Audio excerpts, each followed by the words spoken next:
Good morning student. आज हम इकाई 3 से पार्ट 3.1 पढ़ेंगे।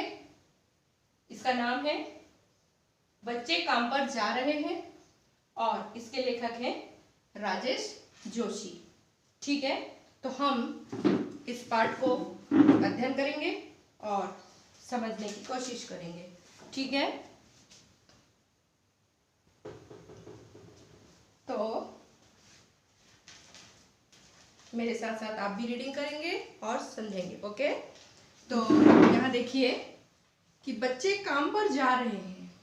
जैसे कि इस पाठ के शीर्षक से स्पष्ट होता है कि बच्चे काम पर जा रहे हैं, मतलब बच्चे लोग मजदूरी करने जा रहे हैं। ठीक है, तो यहाँ पर आप देख रहे हैं कि बच्चे काम पर क्यों जा रहे हैं। अब यहाँ पर मैं एक चीज बताना चाहती हूँ कि बच्चे काम पर जा रहे हैं का मतलब है, जो यहाँ इस पाठ के लेखक हैं, कवि हैं राजेश जोशी जी, उनको ये बात अच्छी नहीं लगती है कि बच्चे जो बाल श्रमिक बन रहे हैं वो काम पे मजदूरी क्यों करते हैं।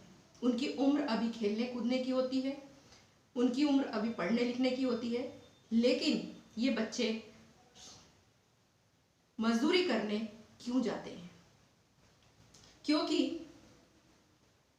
आर्थिक विषमता, अधिकारों का उल्लंघन और बाल श्रम के प्रति यहाँ पर असंवेदनशीलता इस पाठ में प्रकट की गई है।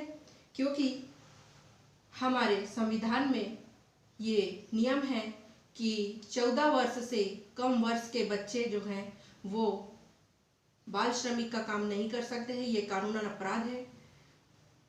इसीलिए बच्चे काम पर क्यों जा रहे हैं, ये एक प्रश्न कवि के दिमाग में घूम रहा है और उसी के कारण उस प्रश्न का उत्तर वो खोज नहीं पाते हैं और ये कविता लिखते हैं और अपने इस प्रश्न को इस कविता में व्यक्त करते हैं।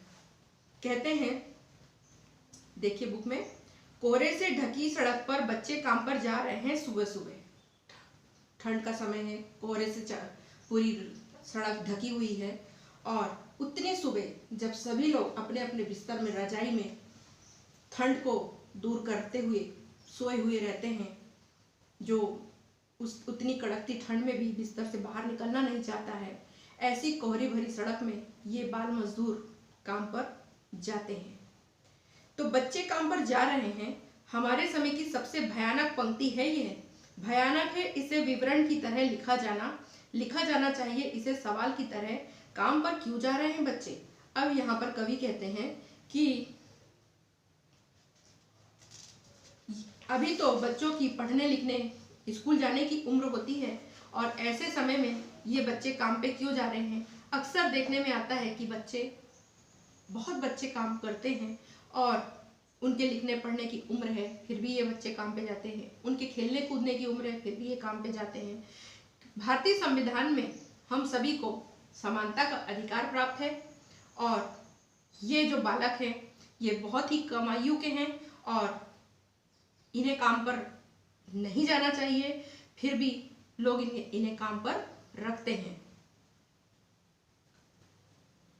और ये जो बच्चे काम पे जाते हैं ये कोई 2-4 बच्चे नहीं होते हैं, ये बहुत बड़ी संख्या में, आज हम पूरे भारतवर्ष से अगर इन बाल श्रमिकों की गिनती करने के लिए जाएं तो हजारों लाखों की संख्या में हमें एक भीड़ नजर आएगी इन बाल श्रमिकों की, जिसकी उम्र मेहनत करने की नहीं होती है, श्रम करने की नहीं होती है, सिर्फ खेलने कूदने, पढ़ने लिखने की होती है, खाने पीने की होती है।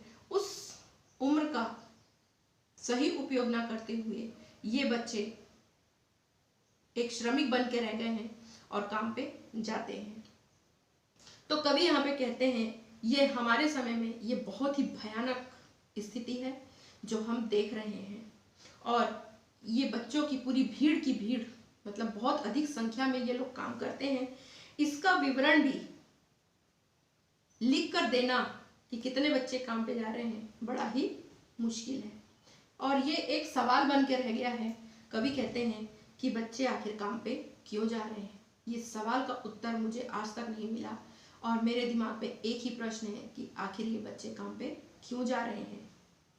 आगे देखिए, कवि कहते हैं कि क्या अंतरिक्ष में गिर गई है सारी गेंदें, क्या दीमकों ने खा लिया है सारी रंग बिरंगी किताबों को, क्या काले पहाड़ के नीचे दब गए हैं सारे खिलौने, क्या किसी भूकंप में ढह गई है सारे मदरसों की इमारतें, क्या सारे मैदान सारे बगीचे और घरों के आंगन खत्म हो गए हैं एकाएक।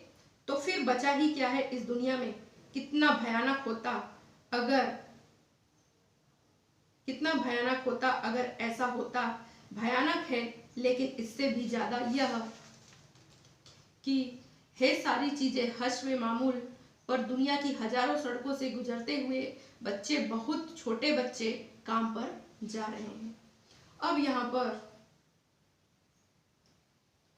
कवि कहते हैं कि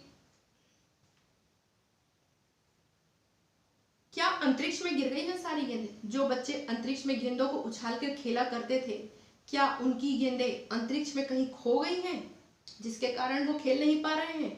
क्या दीमकों ने खा लिया है उनकी रंग बिरंगी किताबों को, जिसके कारण आज उनके पास किताबें नहीं है पढ़ने के लिए। क्या पहाड़ के नीचे, काले पहाड़ के नीचे सारे उनके खिलौने दब गए हैं, जिसके कारण वो खेल नहीं पा रहे हैं।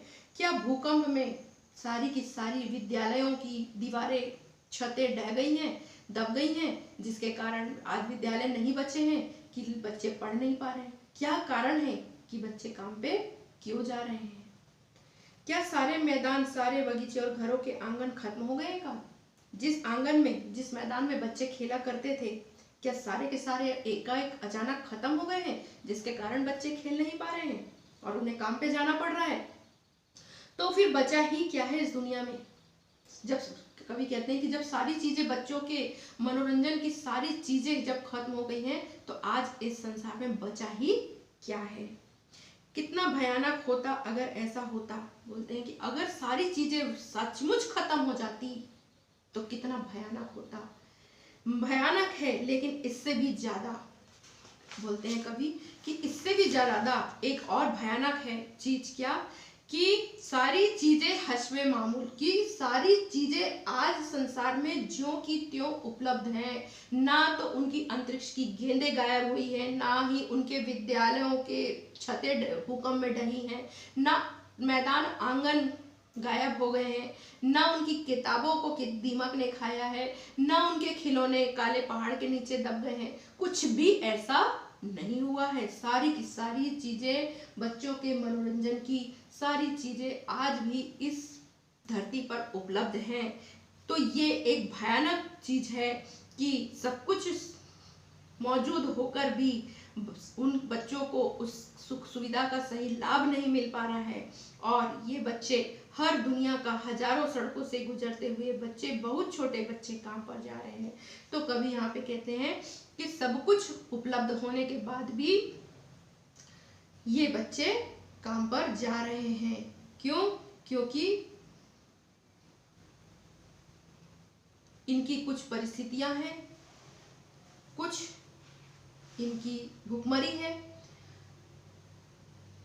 और इनको कोई रोकने टोकने वाला नहीं है, या फिर इनके माता पिता इनका सही ध्यान नहीं रखते हैं।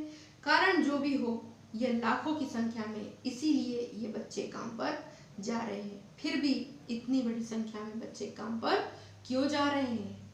आज ये प्रश्न हमारे लिए एक प्रश्न ही बनकर रह गया है कि आज ऐसी क्या परिस्थिति आ गई कि बच्चों को काम पे जाना पड़ रहा है। जिन बच्चों की खेलने कूदने की उम्र है, खाने खेलने की, पढ़ने की उम्र है, आज उन बच्चों को मजदूरी करने जाना होता है। तो आज ये एक अपराध है कि आप कम आयु के बच्चों को मजदूरी पे नहीं रखा जा सकता।